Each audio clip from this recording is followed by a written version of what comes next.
पंजाब की सियासत का रुख किस जानिब बढ़ रहा है, फैसला कुन किरदार पंजाब का क्या हो सकता है आइंदा आने वाले इलेक्शंस में, और इस वक्त पंजाब का सियासी मंजरनामा आने वाले इंतखाबात के हवाले से क्या खबर दे रहा है।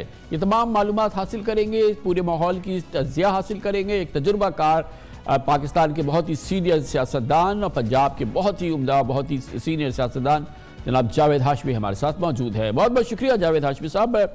बताइएगा, बज़ाहिर तो जाहिर है कि इलेक्शन का जो मंजरनामा है उसमें पीटीआई नाम की कोई जमात नहीं है, पीटीआई के निशान वाले बल्ले वाली कोई जमात नहीं है। इस वक्त तो तीन जमातें हैं जो कि पंजाब में अपने नाम से अपने पूरी क़ुव्वत से इलेक्शन मुहिम में शामिल है। इसमें पीटीआई तो अभी शामिल भी नहीं है, और वो है ज़ाहिर है कि नून लीग और पाकिस्तान पीपल्स पार्टी और आईपीपी। पंजाब में नॉर्मल किसी एक जमात की अक्सरियत होना ज़ाहिर है कि एक मुश्किल अमल होता है, लेकिन अभी आपको इस इलेक्शन में क्या लगता है कि कोई मुमकिन होगा किसी जमात के लिए, जिसमें हम कह सकते हैं नून लीग के लिए, कि वो चाहे बड़ी अक्सरियत से नहीं लेकिन अक्सरियती जमात बन सके पंजाब में? खान साहब, मेरा जो एक ज़हन में चीज़ें आई हैं और जो मंजर आम पर भी वो चीज़ें आती जा रही हैं, पंजाब में बुनियादी तौर पर तो बड़ी भरपूर अक्सरियत का मुतालबा ये है कि उन्हें आज़ादाना तौर पर वोट देने का हक दिया जाए। अगर दिया जाएगा तो यकीनन वो तहरीक इंसाफ होगी।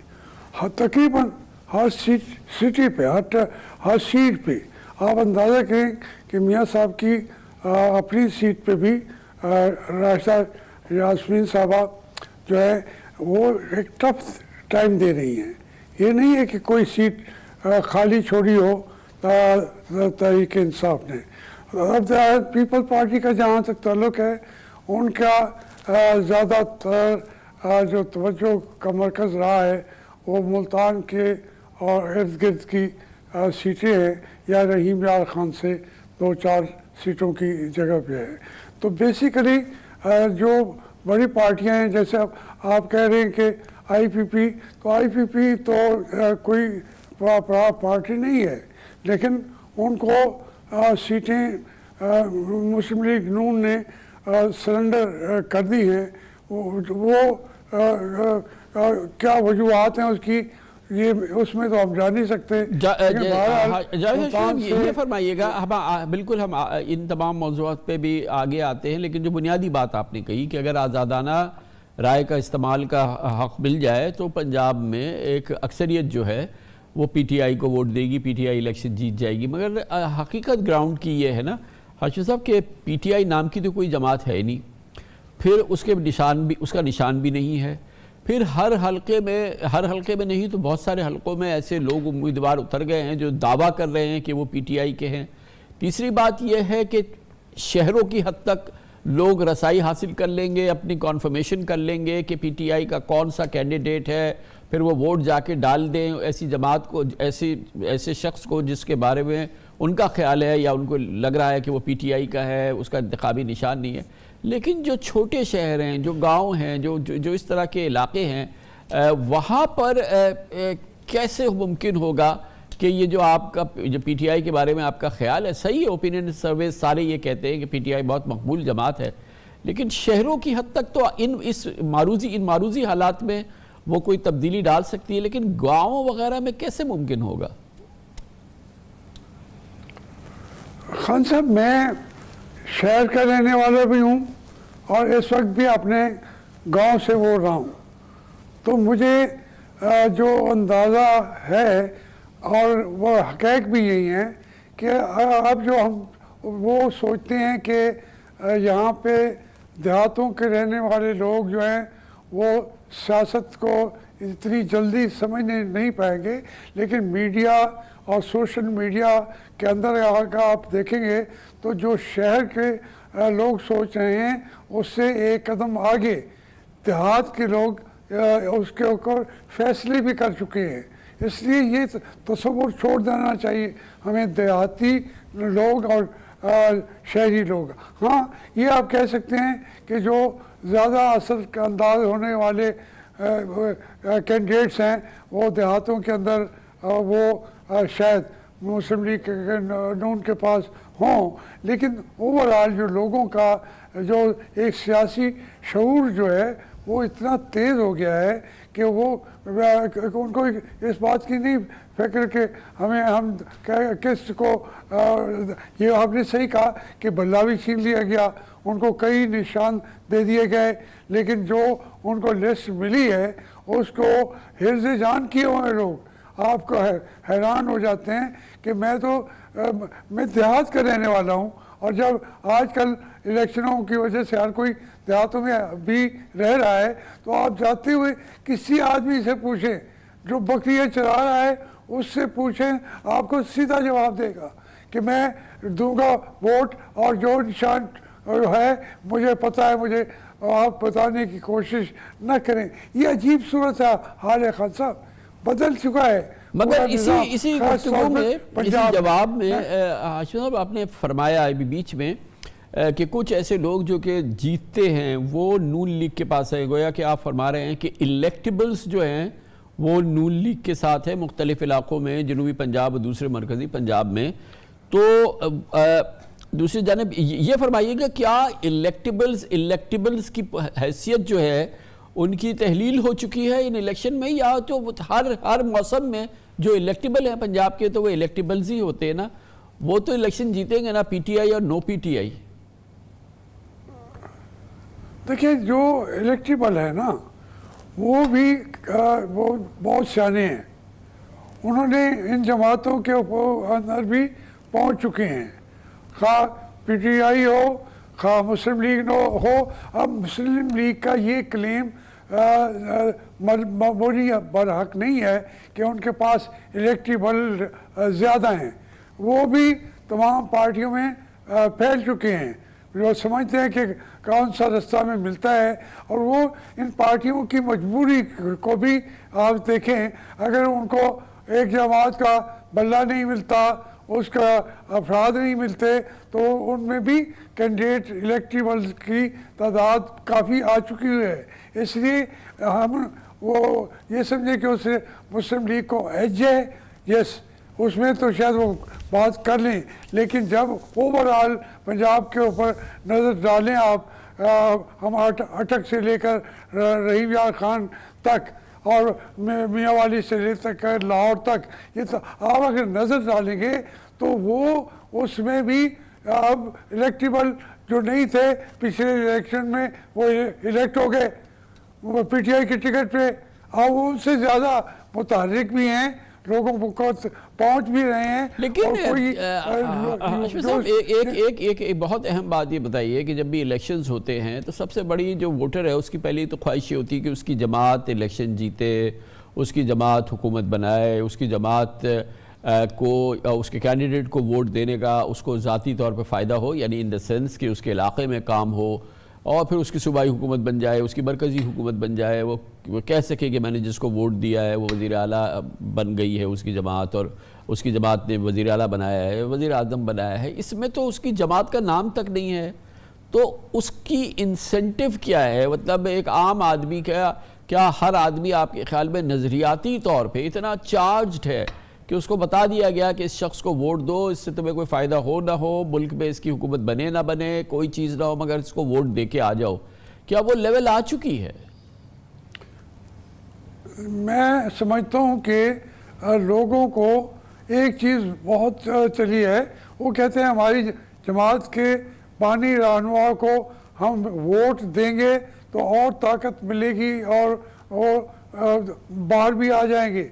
फिर वो समझते हैं कि अगर हम वोट देंगे तो इक़्तिदार में आएँ ना आएँ, ये बात तो अपनी जगह है, लेकिन चेंज के लिए हमारा वोट उन पार्टियों को नहीं जाना चाहिए जो 40-50 साल से बरसरे इक़्तिदार हैं और हमारे लिए उन्होंने कुछ नहीं किया। वो ये एक एहसास पैदा हो चुका है, मैं शायद इससे थोड़ा सा इख्तलाफ भी करूं, लेकिन ये हकीकत यही है कि पूरी कौम के अंदर हैरान कुन हद तक जितने नीचे सर्वे करते हैं फिर रोकते हैं फिर और, लेकिन हाँ एक बात मैं कहता हूँ कि बहुत सारी सीटें एक जब फ्री फेयर माहौल नहीं दिया गया तो बहुत सारी सीटें ऐसी हैं, यानी मैं एक सीट का जिक्र करूं तो वो सिर्फ और सिर्फ इंतज़ामिया की पूरी कुव्वत लगा के वो सिविल इंतज़ामिया हो या दूसरी इंतज़ामिया हो वो सीट के लिए जोर लगा रहे हैं। मैं सिर्फ इशारतन बात करूँगा। तो आप अगर इस तरीके से वो जोर लगाएंगे तो फिर कौन मुकाबला करेगा? जावेद हाशमी भी नहीं करेगा। अच्छा, ये हालात बदकिस्मती की है, बदकिस्मती की है। हाशिम साहब ये फरमाइएगा कि अच्छा ये जो तीसरी सियासी क़ुव्वत है जो कि IPP के नाम से सामने आई है, अब इसके भी जो कलीदी लोग हैं जो जनूबी पंजाब में ख़ास तौर पर हैं, तो ये तो हमेशा से रिवायती तौर पे इलेक्शन जीतते हैं ना, जहांगीर तरीन इलेक्शन जीतते हैं, और जो दूसरे जनूबी पंजाब के दूसरे अजला हैं जो कौमी असम्बली और सूबाई असम्बली की नशिस्तों पे कसीर तादाद में वो लोग हैं इनके पास जो कि इलेक्टेबल्स हैं, जो कि हमेशा से इलेक्शन जीतते आए हैं, चाहे वो किसी प्लेटफॉर्म से लड़ें इलेक्शन। फिर इंतज़ामी सपोर्ट हासिल है, फिर ये सपोर्ट हासिल है कि PTI का नाम नहीं है, बल्ला नहीं है, ये तमाम चीज़ें। तो ये मावन साबित नहीं होगी इस तीसरी सियासी क़ुव्वत की, क्योंकि इसका आइंदा के निज़ाम में बड़ा एक हिस्सा होने जा रहा है।